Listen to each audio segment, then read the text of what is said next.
First of all main Filmfare awards ఇచ్చిన Filmfare టీమ్కి చాలా థ్యాంక్స్ అండి. ఎందుకంటే ఒక చిన్న సినిమా టీము ఇట్లా ఒక చిన్న సినిమా ఒక్కొక్క కష్టపడి తీస్తే ఒక సినిమాకి మేము గుర్తిస్తామని చెప్పి నిజంగా ప్రూవ్ అయిన సినిమా ఇది. ఒక 5గురు ఇట్లా ఒక సినిమాకి అవార్డ్స్ తీసుకుని ఇలా మాట్లాడటం అనేది చాలా రేర్గా జరిగే సంఘటన. నిజంగా అది ఈ ఈ సినిమాకి, అది మా బేబీ సినిమాకి జరగడం నిజంగా చాలా చాలా సంతోషంగా ఉంది. చాలామందికి యాక్చువల్లీ ఒక ఇన్స్పిరేషన్గా కూడా ఉంటుంది. ఎందుకంటే మేము సినిమా తీస్తే ఈ అవార్డులు రావేమో, పెద్ద సినిమాల మధ్య నలిగిపోద్దేమో ఇట్లా అనుకుంటూ ఉంటారు. బట్ యాక్చువల్గా నిజంగా అవార్డ్స్ ఇస్తామని చెప్పి ప్రూవ్ అయిన సినిమా. దీనంతటికి కారణం, ఒక బేబీ పుట్టడానికి కారణం ఇదంతా ఒక మనిషి వల్ల, అది రాజేష్ గారు.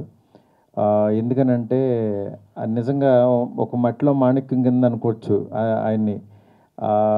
నేను ఫస్ట్ హృదయకాలయం తీసేటప్పుడు చిన్న టీజర్ చూసి ఆయన పిలిచి ఆ జర్నీ అంతా గుర్తొస్తూ ఉంటుంది నాకు. ఎందుకంటే ఆయన ఏంటంటే ఒక రూమ్లో కూర్చుని రాసుకుంటూ దాని గురించి తపన పడుతూ ప్రతి క్రాఫ్ట్లోనూ ఇన్వాల్వ్ అవుతూ ఒక సినిమాని నిజంగా చెక్కుకుంటూ వెళ్తూ ఉంటాడు ఆయన. నిజంగా ఆయన ఇవాళ బేబీ ఇంత పెద్ద సినిమా అయిన తర్వాత గుర్తించడం కాదు, నిజంగా ఆయనలో ఎప్పటి నుంచో ఆ తపన ఉంది. మీరు ఇక్కడి నుంచి నిజంగా చూస్తారు. బేబీ లాంటి కథలు కానీ ఆలోచనలు కానీ ఆయనకి చాలా ఉన్నాయి. నిజంగా రాజేష్ గారు, మీ వల్ల ఇంతమంది అవార్డు తీసుకోవడం నాకు చాలా హ్యాపీగా ఉంది. ఎందుకంటే ఒక కలర్ ఫోటో ద్వారా నేషనల్ అవార్డు తెచ్చుకుని నెక్స్ట్ ఈ సినిమా ద్వారా ఇంతమంది అవార్డు తీసుకునేలా చేశారు. ఈయనతో జర్నీ చేస్తే అవార్డులతో పాటు రివార్డ్స్, మాకు డబ్బులు కూడా వస్తున్నాయి.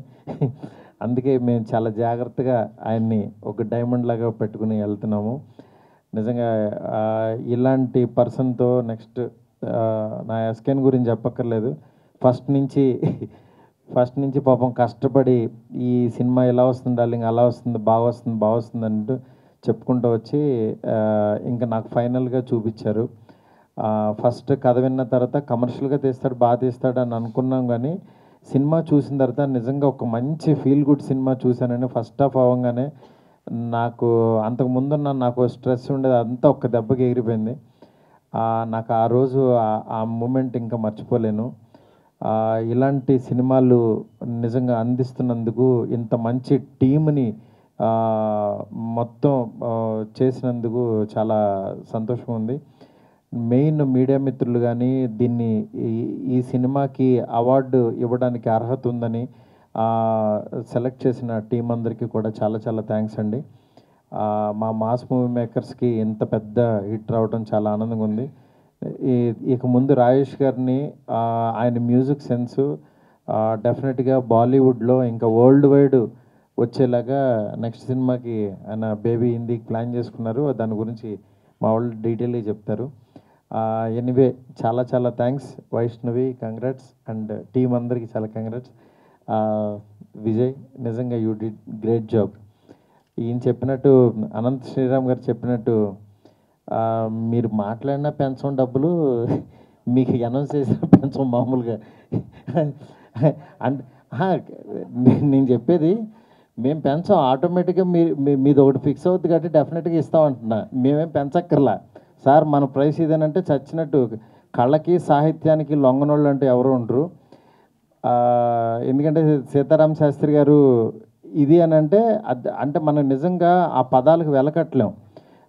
ఎందుకంటే సాహిత్యం అంత గొప్పది. ఎందుకంటే ఎండ్ ఆఫ్ ద డే ఎంత మంచి ట్యూన్ ఇచ్చినా సరే ఆ పదాలు అవి పాడుకోవడానికి వీలైతేనే యాక్చువల్గా ఆ పాట ఇంకా గొప్ప పాట అవుతుంది. అలాంటి గొప్ప పాటలు, గొప్ప రచయితలు మనకి నిజంగా తెలుగు ఇండస్ట్రీలో ఉండటం, అనంత్ శ్రీరామ్ గారు ఇలాంటి వాళ్ళు ఉండటం చాలా ఒక మంచి టైం ఇది. ఇలాంటి టైంలో మనం పాటలు రాయించుకోవాలి.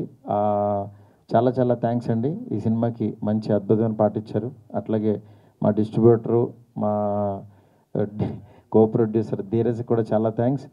ఎందుకంటే ఈ సినిమాని మ్యాక్సిమమ్ ఎంత పుల్ చేయగలుగుతుందో అంత మనీ తీసుకొచ్చి మాకు ఇచ్చారు. చాలా సంతోషం. ఇంకా బ్యాలెన్స్ ఉందనుకో కొంచెం. ఎనీవే టీం అందరికీ చాలా చాలా థ్యాంక్స్ అండి. Thank you so much.